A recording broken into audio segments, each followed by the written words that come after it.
The day Earth made first contact with an alien species was nothing like humanity had imagined. There were no hovering saucers over major cities, no ominous messages broadcast worldwide, and certainly no epic battles in the streets. Instead, it happened on a quiet Tuesday afternoon at a remote deep space monitoring station in the Australian outback. Dr. Samara Patel stifled a yawn as she gazed at the flickering screens before her. The monotony of her 12-hour shift was suddenly shattered by an alarm she had never heard before. Her eyes widened as she realized what it meant. An unidentified object was approaching Earth at an impossible speed. "Holy shit," she whispered, her fingers flying across the keyboard. "This can't be right." But it was. Within minutes, the object had entered Earth's orbit and was descending rapidly towards the monitoring station. Samara's heart raced as she initiated emergency protocols, alerting global authorities to the imminent arrival. As she rushed outside, a sleek, iridescent craft unlike anything humans had ever constructed touched down on the red Earth. A hush fell over the small crowd of scientists and security personnel that had gathered. The ship's surface rippled like water, and a portion of it simply melted away, revealing the beings inside. They were breathtaking. Tall, willowy creatures with skin that shimmered in colors that shouldn't exist in nature. Their bodies seemed to flow and undulate with each movement, as if they were made of living liquid. 3 of them glided out of the ship, their large, opalescent eyes blinking in the harsh sunlight. Samara stepped forward, her voice trembling slightly as she spoke the words she had rehearsed countless times, never believing she'd actually use them. "On behalf of the people of Earth, I welcome you to our planet." The aliens' response was not what anyone expected. As soon as they got close enough to properly see the humans, they recoiled in what could only be described as horror. One of them made a sound like wind chimes in a storm, and all 3 backed away, their fluid forms rippling with agitation. Confused and slightly offended, Samara tried again. "We mean you no harm. We are peaceful and wish to establish friendly relations." The tallest alien, its skin shifting from deep purple to a sickly green, managed to compose itself. When it spoke, the words seemed to form in the air around it, rather than coming from any visible mouth. You have solid structures inside you." The alien's voice was filled with a mixture of fascination and revulsion. Samara blinked, taken aback. "Do you mean our bones?" "Yes, we have an internal skeleton. Don't you?" The aliens conferred among themselves in a rapid series of musical tones before the leader turned back to the humans. "We are the Zephyrians. Our bodies are composed of a highly advanced programmable fluid. The very concept of rigid internal structures is disturbing to us." As the implications of this sank in, Samara realized that first contact was going to be far more complicated than anyone had ever imagined. How could they build a relationship with a species that found the very nature of human physiology horrifying? Over the next few hours, as government officials and scientists from around the world converged on the monitoring station, the cultural misunderstandings only deepened.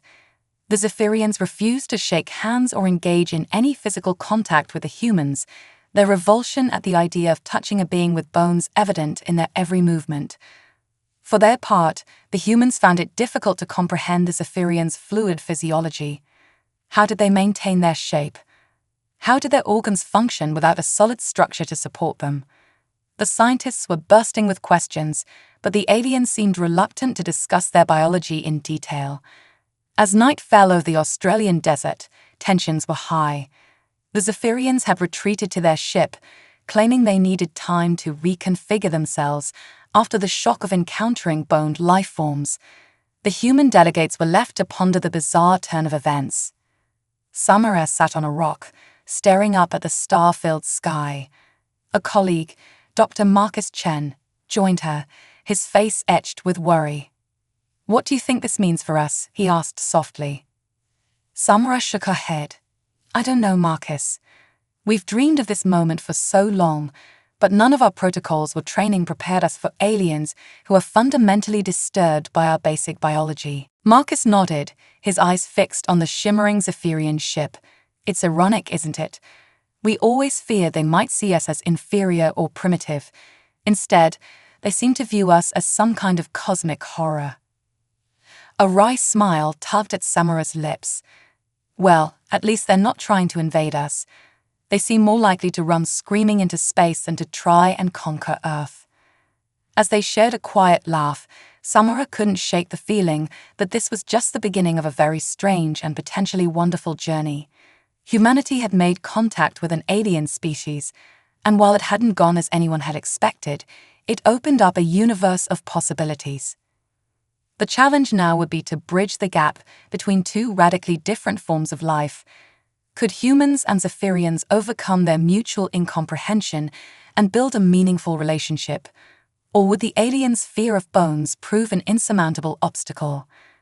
As the first light of dawn broke over the horizon, Samura stood up, stretching her legs and feeling the comforting solidity of her skeleton. Whatever happened next, she was determined to find a way to turn this bizarre first contact into a positive exchange between species. Little did she know that the universe had much stranger challenges in store for both humans and Zephyrians alike. In the weeks following first contact, the initial excitement of meeting an alien species gave way to a growing sense of frustration. The Zephyrians, while eager to learn about human culture and technology, steadfastly refused any close contact with humans. Their horror at the idea of internal skeletons had not diminished, and it was beginning to cause serious problems in diplomatic relations. Dr. Samura Patel found herself at the center of these tensions. As one of the first humans to make contact with the Zephyrians, she had been appointed as a key liaison between the two species. But even she was starting to lose patience. "I just don't understand," she said, pacing back and forth in the newly constructed First Contact Center. "How can they be so advanced and yet so squeamish?" Her colleague, Dr. Marcus Chen, looked up from his tablet with a wry smile. "Maybe we should start wearing 'I have a skeleton and I'm proud' t-shirts." Samura couldn't help but chuckle, but her amusement was short-lived. A soft chime announced the arrival of the Zephyrian delegation, and she steeled herself for another challenging meeting. The aliens glided into the room, their fluid bodies shimmering with iridescent patterns that seemed to reflect their emotional state. Today, they appeared agitated, their colors shifting rapidly between deep purples and anxious greens. Zephyr, the lead diplomat, or at least, that's what the humans called them. Zephyrian names were more like complex symphonies than words, spoke first. "We have reviewed your proposal for closer scientific cooperation, but we must once again decline. The risk of accidental contact with your internal structures is too great." Samura took a deep breath, reminding herself to remain calm. "Zephyr, I understand your concerns, but this fear of bones is starting to impede our ability to work together. Surely your scientists must be curious about how our biology functions." Zephyr's form rippled, a sign that Samura had come to recognize as discomfort. Curiosity, yes, but the very idea of solid internal structures goes against everything we understand about life. It's not just fear, Dr. Petal. It's revulsion. Imagine if you encountered a species made entirely of your own nightmares. How eager would you be to study them up close? The room fell silent as the humans tried to process this perspective. It was Marcus who finally broke the tension. "Perhaps we're approaching this from the wrong angle," he said, his voice thoughtful. "Instead of trying to convince the Zephyrians that bones aren't scary, maybe we should focus on demonstrating the advantages of our physiology." Samura's eyes lit up. "That's brilliant, Marcus. Zephyr, would your people be open to observing humans perform tasks that showcase the strengths of our skeletal structure?" The Zephyrian diplomat conferred briefly with their colleagues, their bodies merging slightly in what the humans had learned was a form of intimate communication. Finally, Zephyr turned back to Samura. "We are willing to observe from a safe distance, but we maintain our stance on physical contact." It wasn't much, but it was a start. Over the next few days, Samura and her team put together a series of demonstrations. They showed Zephyrians videos of human athletes performing incredible feats of strength and agility. They explained how bones allowed humans to lift heavy objects, absorb impacts, and protect vital organs. The Zephyrians watched with a mixture of fascination and horror. They were particularly impressed by footage of human deep-sea divers and astronauts. The idea of withstanding extreme pressures, whether from ocean depths or the vacuum of space, was alien to their fluid physiology. Your internal structures allow you to survive in environments that would destroy us, Zephyr admitted, their color shifting to a thoughtful blue. Perhaps there is merit to your form after all. It was a small victory, but Samura knew they still had a long way to go. The breakthrough came from an unexpected source. Dr. Yuki Tanaka, a biomechanical engineer, had been quietly working on a project in her lab. When she finally revealed it to both humans and Zephyrians, it left everyone stunned. "I call it the Exoflow suit," Yuki explained, gesturing to what looked like a shimmering second skin. "It's designed to mimic Zephyrian physiology while still accommodating our skeletal structure. It allows us to move and change shape in ways similar to the Zephyrians, while still maintaining our internal integrity." The Zephyrians were captivated. For the first time, they approached a human without hesitation, their fluid tendrils reaching out to touch the suit with something akin to wonder. This changes everything," Zephyr said, their voice filled with emotion. "You found a way to bridge our physiological differences. It's beautiful." Samura felt a surge of pride in human ingenuity. They had taken a seemingly insurmountable problem and turned it into an opportunity for innovation and understanding. As news of the Exoflow suit spread, both human and Zephyrian scientists clamored to be part of the project. The suit not only promised to improve relations between the two species, but also held potential for medical and space exploration applications. However, not everyone was thrilled with this development. A vocal minority of humans began to protest, arguing that humans shouldn't have to change themselves to accommodate alien sensibilities. "Why should we hide our bones?" they demanded. "We were here first." Meanwhile, some conservative Zephyrians saw the Exoflow suit as a threat to their way of life. "If humans can mimic our abilities, what's to stop them from replacing us entirely?" they worried. As tensions rose on both sides, Samura found herself working tirelessly to maintain the fragile peace. She organized cultural exchange programs, encouraged joint scientific projects, and even started learning the complex harmonies of the Zephyrian language. "We have to remember that our differences are what make this relationship valuable," she often said in her public addresses. "We're not trying to become Zephyrians, and they're not trying to become human. We're trying to understand each other, to learn from each other. That's the true power of this first contact." Slowly but surely, attitudes began to shift. Humans started to see the beauty in the Zephyrians' fluid grace, while the aliens began to appreciate the strength and resilience that bones provided. As the first year of contact drew to a close, Samura stood on the observation deck of the newly constructed joint human-Zephyrian space station. Below her, the Earth shone like a blue jewel, while all around, the stars beckoned with promises of new discoveries. A familiar shimmer announced Zephyr's arrival. The Zephyrian diplomat flowed to Samura's side, their colors a calm, contented gold. "A year ago, I could not have imagined standing this close to a human," Zephyr said softly. "Now, I cannot imagine a future without your kind in it." Samura smiled, feeling the solid strength of her bones and the infinite possibilities that lay before them. "We still have a long way to go," she said, "but I think we're on the right path." As they stood there, a human and a Zephyrian, gazing out at the vastness of space, both knew that the greatest adventures were yet to come.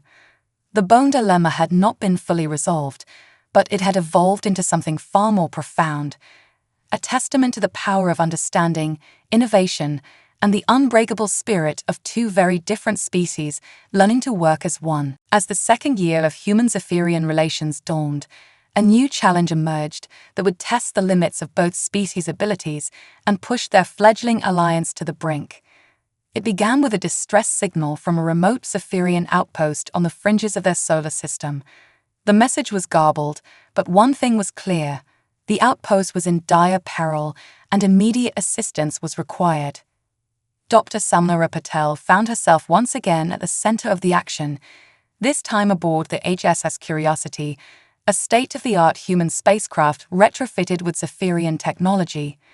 Beside her stood Zephyr, the Zephyrian diplomat who had become both a close colleague and, against all odds, a friend.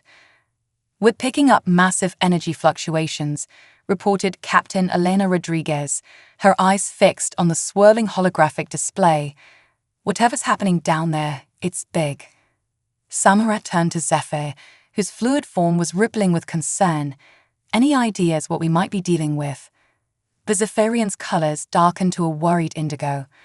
The outpost was conducting experiments on quantum singularities. If something went wrong... They didn't need to finish the sentence. Everyone aboard the Curiosity knew the potential consequences of a quantum experiment gone awry. As they approached the outpost, the true scale of the disaster became apparent. A swirling vortex of energy surrounded the station, its gravitational pull already beginning to tear the structure apart. "It's a temporal rift," Zephyr explained, their voice tinged with awe and fear. "Our scientists were attempting to create a stable wormhole, but something went wrong. The rift is growing, and if we can't close it, it could consume this entire sector of space." Captain Rodriguez's voice was grim. "Can we evacuate the outpost?" Zephyr's form rippled in a gesture that Samara had come to recognize as a negative. "The temporal distortions would tear apart any rescue shuttles. We need to find a way to close the rift from inside the outpost." A heavy silence fell over the bridge. The implications were clear. Someone would have to go into the outpost, brave the temporal distortions, and find a way to shut down the experiment. It was practically a suicide mission. Samara took a deep breath, feeling the familiar weight of responsibility settling on her shoulders. "I'll go," she said quietly. Zephyr's form pulsed with alarm. "Samara, no. The temporal energies could rip your solid form apart. It's too dangerous." But Samara had already made up her mind. "My skeletal structure might actually be an advantage here," she argued. "It could provide some protection against the temporal distortions. And let's face it, I'm the one with the best understanding of both human and Zephyrian technology." After a tense debate, a compromise was reached. Samara would lead the mission, but she wouldn't go alone. A team was assembled: Samara, 2 human engineers, and 2 Zephyrian scientists, all equipped with the latest version of the exoflow suits. As they prepared to board the specially shielded shuttle, Zephyr approached Samara. The Zephyrian's colors swirled with a mix of admiration and concern. "I never thought I'd say this," Zephyr said softly, "but I'm glad you have bones, Samara. Be safe." The journey to the outpost was harrowing. Temporal distortions buffeted the shuttle, causing years to pass in seconds and then slowing time to a crawl. By the time they docked, Samara felt as if she had aged a lifetime and been born anew a dozen times over. Inside the outpost, chaos reigned.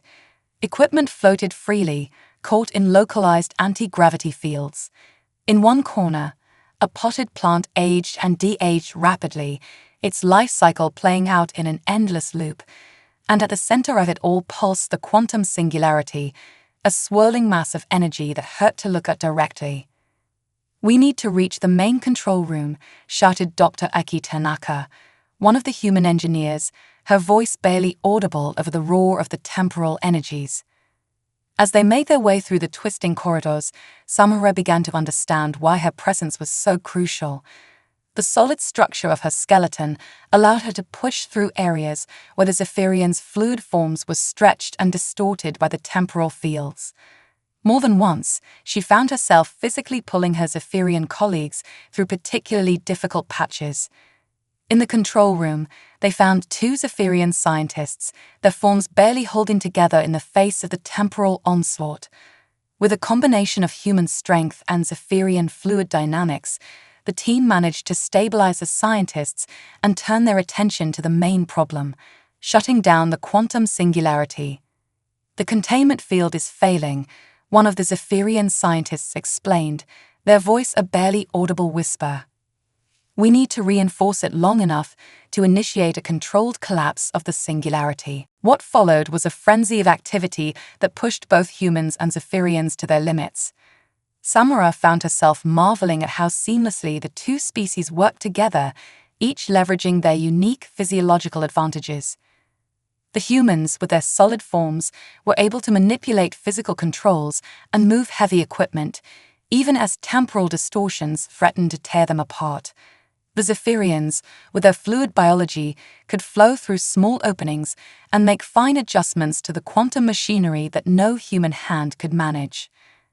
As the temporal distortions intensified, Samara realized that their exoflow suits were beginning to fail.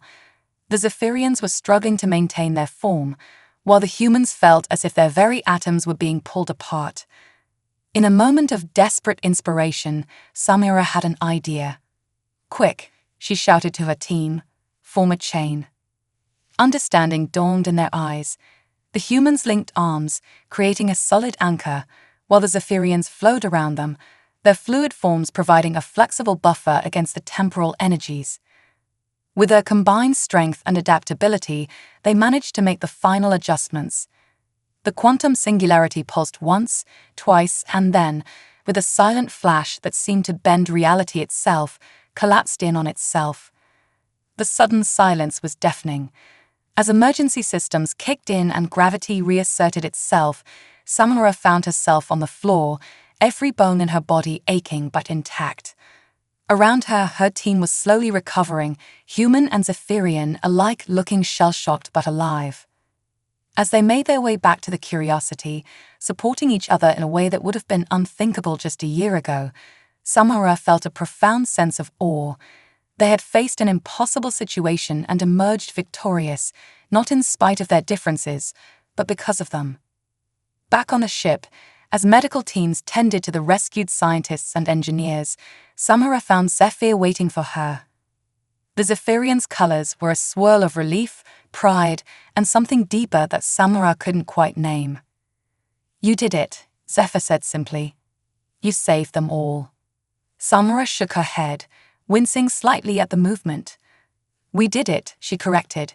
"Human and Zephyrian together. We're stronger that way." As the Curiosity set a course for home, news of their incredible feat spread quickly. Across both human and Zephyrian space, the story of how the two species had combined their unique abilities to avert disaster became a symbol of hope and cooperation. Scientists on both sides clamored to study the data from the incident, eager to unlock new secrets about the nature of time and space. But more importantly, the success of the mission opened up new avenues of collaboration between humans and Zephyrians. The fear and revulsion that had initially characterized their relationship were giving way to mutual respect and genuine curiosity. Humans began to see the beauty and potential in the Zephyrians' fluid adaptability, while the Zephyrians started to appreciate the resilience and problem-solving capabilities that human physiology allowed. As she drifted off to sleep in the Curiosity's medical bay, Samara's last thoughts were of the incredible journey they had all undertaken. From first contact to saving the universe together, it had been a wild ride, and somehow she knew it was only the beginning. The universe, it seemed, had much more in store for this unlikely alliance of solid and fluid, of bone and flow, and together they would face whatever came next, unbreakable in their unity. The successful resolution of the quantum singularity crisis marked a turning point in human-Zephyrian relations. As news of the joint mission spread, perspectives began to shift on both sides. The incident had demonstrated, beyond any doubt, the potential of cooperation between the two radically different species. Dr. Samara Patel found herself at the center of a whirlwind of activity. As one of the key figures in the crisis resolution, she was in high demand for interviews, lectures, and diplomatic meetings. But what interested her most were the changing attitudes she observed among both humans and Zephyrians.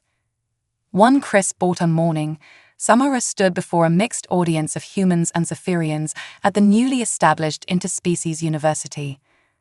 The lecture hall was a marvel of engineering, designed to accommodate both species comfortably. Humans sat in ergonomic chairs, while Zephyrians occupied specially designed fluid containment fields that allow them to maintain any shape they desired. The quantum singularity incident taught us many things, Samura began, her voice carrying clearly through the hall. But perhaps the most important lesson was this: our differences are not obstacles to be overcome, but assets to be embraced. She gestured to a holographic display that sprang to life behind her, showing footage from the mission. Observe how the human skeletal structure allowed for physical manipulation of controls and equipment, while Zephyrian fluid dynamics permitted access to areas unreachable by solid forms. Together, we achieved what neither species could have done alone. The audience watched in rapt attention as the footage played out. Samura noticed with satisfaction that there were no signs of the revulsion that Zephyrians had once shown towards human physiology. Instead, their fluid forms rippled with colors indicating interest and admiration.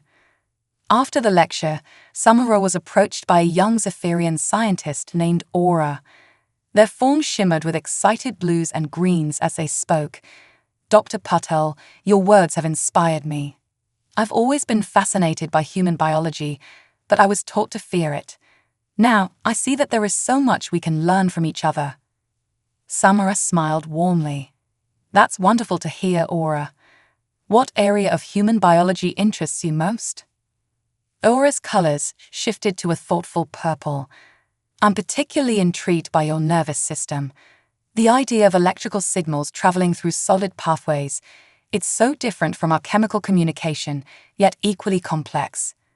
This conversation was just one of many that signaled a sea change in interspecies relations. Across both human and Zephyrian space, cultural exchange programs flourished. Humans began taking classes in fluid dynamics and adaptive morphology, while Zephyrians studied osteology and biomechanics.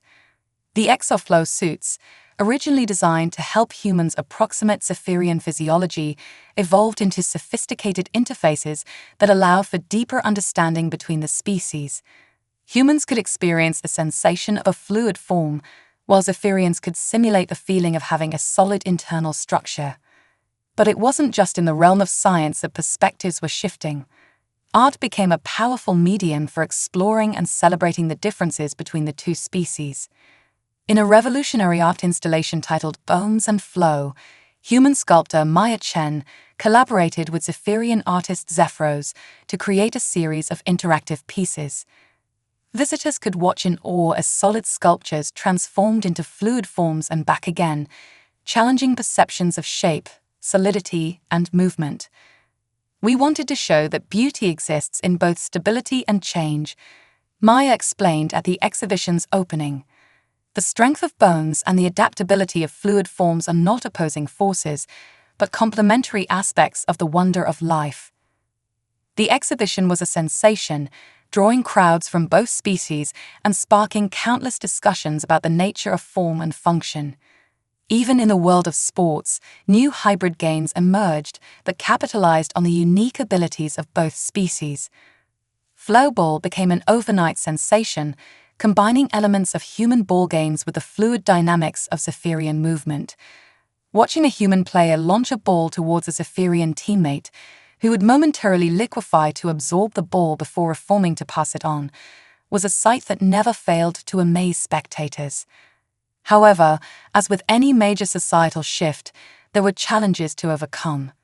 Some humans still struggled with the concept of fluid life forms, while some Zephyrians found it difficult to fully accept the idea of internal rigid structures. To address these lingering concerns, Samura worked with a team of human and Zephyrian psychologists to develop new therapeutic techniques. Virtual reality programs allowed individuals to safely explore and come to terms with the physiology of the other species. "It's about building empathy and understanding," explained Dr. Yuki Tanaka, one of the lead psychologists on the project. "By allowing people to virtually experience life in a different form, we're breaking down the final barriers of fear and mistrust." The program proved highly successful, with participants reporting increased comfort and positive feelings towards the other species after completing the virtual reality sessions. As the years passed, the collaboration between humans and Zephyrians yielded incredible advancements in various fields. In medicine, the study of Zephyrian fluid biology led to breakthroughs in treating human circulatory disorders. Meanwhile, human research into bone density helps Zephyrians develop new techniques for maintaining cohesion in extreme environments. Space exploration benefited enormously from the combined knowledge of both species. New ship designs incorporated both solid human-style control interfaces and fluid Zephyrian navigation systems, allowing for unprecedented maneuverability and adaptability in deep space missions. One evening, as Samara stood on the observation deck of the interspecies space station, she reflected on how far they had come. The view before her was breathtaking. Earth shone like a blue marble in the distance, while the luminescent swirls of the Zephyrian homeworld pulsed with life nearby. Her old friend Zephyr flowed up beside her, their colors a content mix of deep blues and soft golds. I remember when the very idea of being this close to a human filled me with dread, Zephyr said, a hint of amusement in their harmonic voice. Now, I can't imagine life without your kind as our partners in the cosmos. Samara nodded, a warm smile on her face. We've come so far, haven't we? From fear and misunderstanding to this, she gestured at the bustling space station around them, where humans and Zephyrians worked side by side in perfect harmony. And yet, Zephyr added, their forms shimmering with excitement, I feel we've only scratched the surface of what we can achieve together. As if on cue, an alert chimed softly. A new message had arrived from a deep space probe, one that had been jointly developed by human and Zephyrian scientists. The data it contained would open up new questions about the nature of the universe and the possibility of other life forms waiting to be discovered. Samara and Zephyr exchanged a look of anticipation. Whatever challenges lay ahead, they would face them together, solid and fluid, bone and flow, two species united in their quest for knowledge and understanding. As they moved to share the new discovery with their colleagues, Samara felt a profound sense of hope for the future. The journey that had begun with fear and confusion had led to a partnership that was truly unbreakable, ready to take on the mysteries of the cosmos side by side. The data from the deep space probe had sent shockwaves through both human and Zephyrian scientific communities. It revealed the existence of a massive, previously undetected object on a collision course with the outer reaches of the Zephyrian solar system. Initial calculations suggested that the impact, while not directly threatening either homeworld, could destabilize the delicate balance of the system's planets and moons. Dr. Samira Patel found herself once again at the forefront of a crisis, this time as the head of a joint task force assembled to address the looming threat. The interspecies space station had been converted into a command center, bustling with the brightest minds from both species. "We're calling it the Nomad," Samara explained, gesturing to a holographic representation of the object. Its irregular shape pulsed ominously in the center of the room. It appears to be a rogue planetoid, possibly ejected from its own star system eons ago. Zephyr, now serving as the chief Zephyrian liaison, flowed closer to examine the hologram. Their colors shifted to a concerned deep purple. The gravitational effects alone could be catastrophic. We need to find a way to divert its course. The room erupted into a flurry of suggestions and debates. Humans proposed massive engines to push the Nomad off course, while Zephyrians advocated for attempts to alter its mass through controlled quantum manipulation. Each idea was analyzed, debated, and ultimately found wanting. As the discussions grew more heated, Samara noticed something peculiar about the Nomad's hologram. "Wait," she said, her voice cutting through the noise. "Look at the surface patterns. They're changing." The room fell silent as everyone turned their attention to the hologram. Sure enough, the surface of the Nomad was shifting, almost as if it were alive. "It's not a planetoid," Samara breathed, her mind racing. "It's a ship, or maybe a being." This revelation changed everything. What had been a problem of celestial mechanics suddenly became a first contact scenario unlike anything they had faced before. The Joint Task Force now had to grapple with not just the physical challenge of averting a collision, but the diplomatic challenge of communicating with an entirely new form of life. Samara turned to Zephyr, a determined glint in her eye. "We need to assemble a contact team, and I think I know just the Groot for the job." Within hours, a specialized team was assembled aboard the HS Horizon, the most advanced ship in the human Zephyrian fleet. The crew was a carefully selected mix of human and Zephyrian experts, each chosen for their unique skills and adaptability. As the Horizon approached the Nomad, the true scale of the entity became apparent. It was massive beyond comprehension, its surface a constantly shifting landscape of what appeared to be metallic flesh and crystalline bones. "It's like a fusion of our physiologies on a cosmic scale," marveled Dr. Aki Tanaka, the team's xenobiologist. "Solid and fluid, working in perfect harmony." Attempts at communication proved challenging. Traditional radio signals and even Zephyrian harmonic transmissions seemed to have no effect. It was Zephyr who finally had a breakthrough. "We're thinking too conventionally," they said, their form rippling with excitement. "This being exists on a scale beyond our normal perception. We need to communicate through action, not just signals." And so began one of the most audacious experiments in the history of both species. Using a combination of human precision piloting and Zephyrian fluid dynamics, the Horizon began to dance around the Nomad, tracing complex patterns that mirrored the entity's own surface movements.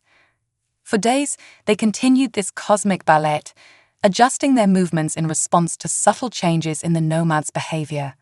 Slowly but surely, a form of communication began to emerge. They learned that the Nomad was indeed alive, an ancient being that had been drifting through the cosmos for millions of years. It had no concept of the damage it might cause. Its passage through star systems was simply part of its natural life cycle. The challenge now was to convince the Nomad to alter its course without causing it harm or distress. This required a level of cooperation between humans and Zephyrians that went beyond anything they had achieved before. Samara and Zephyr found themselves working in perfect tandem, their strengths complementing each other in ways they had never imagined. Samara's quick, decisive thinking paired with Zephyr's fluid adaptability allowed them to come up with solutions that neither would have conceived alone. They devised a plan to create a massive gravitational nudge using a combination of human-engineered mass drivers and Zephyrian quantum field manipulators. The technology was experimental, pushing the boundaries of both species' scientific understanding. As they worked tirelessly to implement their plan, Samara couldn't help but reflect on how far they had come. The fear and mistrust that had once defined their relationship had given way to a deep, unshakable bond. Human and Zephyrian, solid and fluid, working as one to save not just their own worlds, but a unique form of life they had only just discovered. The moment of truth arrived. As the Horizon moved into position, Samara felt the familiar weight of responsibility settling on her shoulders. She looked around the bridge, seeing determination reflected in both human eyes and Zephyrian color patterns. "Ready?" she asked, her voice steady despite the tension. Zephyr flowed beside her, their colors a calm, resolute blue. "Ready." With a command from Samara and a harmonic signal from Zephyr, they activated the device. The space around them seemed to warp and bend as unimaginable forces were brought to bear. For a heart-stopping moment, nothing seemed to happen. Then, almost imperceptibly at first, the Nomad began to turn. Its vast bulk moved with a grace that belied its size, responding to their gravitational nudge like a dancer following a partner's lead. As the Nomad's new trajectory was confirmed, a cheer went up throughout the ship. Human and Zephyrian alike celebrated, their joy transcending the boundaries of their different physiologies. But their work was not done. Over the next weeks, they continued to communicate with the Nomad, learning more about its nature and sharing information about their own civilizations. The encounter had opened up new avenues of scientific and philosophical inquiry that would keep both species busy for generations to come. As the Horizon began its journey home, Samara stood on the observation deck, watching the Nomad recede into the distance. Zephyr joined her, their colors a thoughtful swirl of deep purples and bright golds. "We did it," Samara said softly. "We saved our worlds, and we made a new friend in the process." Zephyr's form rippled in agreement, "And we've proven, beyond any doubt, that our differences are our greatest strength. Together, there's nothing we cannot achieve." As they stood there, a human and a Zephyrian, watching the stars streak by, both felt a profound sense of unity. They had faced a crisis that had pushed them to their limits and had emerged stronger for it. The universe, it seemed, had much more in store for this remarkable partnership, and whatever challenges lay ahead, they would face them together, unbreakable in their unity, boundless in their potential. 5 years had passed since the encounter with the Nomad, and the reverberations of that event were still being felt throughout human and Zephyrian societies. The successful resolution of the crisis had ushered in an unprecedented era of cooperation and mutual understanding between the two species. Dr. Samara Patel stood at the podium of the newly inaugurated Galactic Council chamber, a grand structure that floated in neutral space between Earth and the Zephyrian homeworld. The chamber was a marvel of joint engineering, seamlessly blending human and Zephyrian architectural styles to create a space that was comfortable for both species. Before her stretched an audience of dignitaries from both worlds, as well as representatives from a dozen other spacefaring races that had made contact in the years following the Nomad incident. The discovery that there were other life forms in the galaxy had accelerated the need for a unified approach to interstellar relations. Samara took a deep breath, feeling the weight of the moment. "Distinguished delegates," she began, her voice carrying clearly through the chamber, "we stand today at the dawn of a new era. An era defined not by our differences, but by our shared commitment to understanding, cooperation, and the pursuit of knowledge." She gestured to the holographic display behind her, which showed images of humans and Zephyrians working side by side in various settings: laboratories, starships, construction sites, and even art studios. 5 years ago, we faced a crisis that threatened our very existence. But in that moment of peril, we discovered a truth that has transformed our societies, that our differences are not obstacles, but opportunities. That the unique strengths of each species, when combined, can achieve the impossible. The audience murmured in agreement, colors shifting among the Zephyrians in patterns of approval and excitement. "The Nomad taught us that the universe is far more diverse and wondrous than we had ever imagined," Samara continued. "And in learning to communicate with a being so unlike ourselves, we learn to truly communicate with each other." She paused, looking out at the sea of faces and fluid forms before her. "But our journey is far from over. The formation of this Galactic Council is just the beginning. We must continue to reach out, to explore, to seek understanding where there is ignorance, and to build bridges where there are divides." As Samara spoke, she couldn't help but reflect on the incredible journey that had led to this moment. From the first terrifying days of contact, when the Zephyrians had recoiled at the very idea of bones, to now, when human and Zephyrian physiology was studied side by side in schools across both worlds. She thought of the breakthroughs that had emerged from their collaboration, new medical treatments that combined the resilience of human biology with the adaptability of Zephyrian physiology, spacecraft that could transform their structure mid-flight to adapt to different environments, and communication technologies that bridged the gap not just between their two species, but with the new alien races they had encountered. But perhaps most importantly, she thought of the friendships that had formed, the bonds that had been forged in the crucible of shared challenges and triumphs. As if on cue, Zephyr flowed up beside her, their colors a serene blend of blues and golds. Once a diplomat struggling to overcome their revulsion to human physiology, Zephyr was now Samara's closest friend and the Zephyrian ambassador to the Galactic Council. "We have come far," Zephyr said, the harmonic voice resonating through the chamber. "But the true test of our unity lies ahead. For in reaching out to the stars, we must be prepared to encounter wonders and challenges beyond our imagining." Samara nodded, a smile playing on her lips. "Indeed, and that is why today we are proud to announce the launch of the Harmony Initiative." A new hologram sprang to life, showing a massive starship unlike anything seen before. Its design was a perfect fusion of human and Zephyrian engineering, capable of adapting to a wide range of environments and potential first contact scenarios. "The GSS Harmony," Samara explained, "will be the first of a new fleet of exploration vessels. Crewed by the finest minds from all our worlds, these ships will carry the spirit of cooperation and understanding to the farthest reaches of the galaxy." The announcement was met with enthusiastic applause and a rainbow of excited colors from the Zephyrian delegates. As the ceremony continued, Samara found herself thinking of all the young humans and Zephyrians who had grown up in this new era of cooperation. Children who saw nothing strange about playing with friends whose bodies could flow like water, or who marveled at the strength and structure of bones without fear.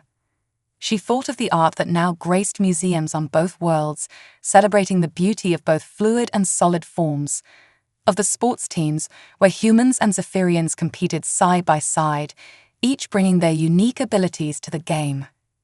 And she thought of the countless discoveries yet to be made, the mysteries of the universe waiting to be unraveled by minds working in harmony across the boundaries of species. As the ceremony drew to a close, Samara and Zephyr stood together, looking out at the star-filled expanse visible through the council chamber's vast windows. "Did you ever imagine we'd end up here?" Samara asked softly. Zephyr's form shimmered with amusement. "On that first day, when I saw your horrifying internal structures, not in a million years." They both laughed, the sound of human chuckles blending harmoniously with Zephyrian tones. "And yet," Zephyr continued, their colors shifting to a thoughtful purple, "I wouldn't change a thing. Our journey, with all its challenges and misunderstandings, has led us to something truly beautiful." Samara nodded, feeling a profound sense of hope for the future. "We've proven that fear can be overcome, that understanding can be reached across the greatest of divides, and now we're ready to carry that message to the stars." As they stood there, a human and a Zephyrian, looking out at the vast expanse of the galaxy, both felt the weight of the journey behind them and the excitement of the adventure ahead. They had started as two species divided by fear and misunderstanding, and had become something greater than the sum of their parts.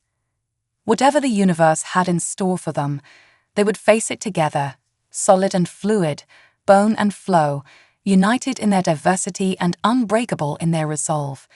The next chapter of their cosmic journey was about to begin, and the possibilities were as endless as the stars themselves.